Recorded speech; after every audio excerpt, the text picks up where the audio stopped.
এই যে double LS item, কেউ যদি লাগে আমার সাথে কন্ট্যাক্ট করো, 20 টাকা করে। দেখো মাল পুরো ঝাকাস।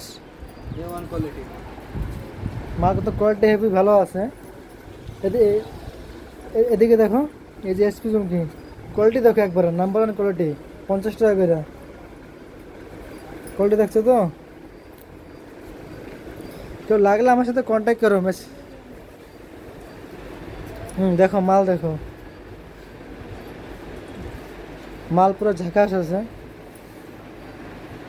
কত মাল লাগবে সে তো বাবা, 1000, 2000, 5000, 10,000, যা মাল লাগবে, যা যেরকম লাগবে বলবা। এখানে দেখো এই মাল ঘুরে যাচ্ছে, মালটা দেখে নাও আগে কিরম মাল। এটা হ্যাঁ ঠিক আছে, কন্ট্যাক্ট করে আমার সাথে কমেন্ট, শেয়ার, লাইক করে দিও।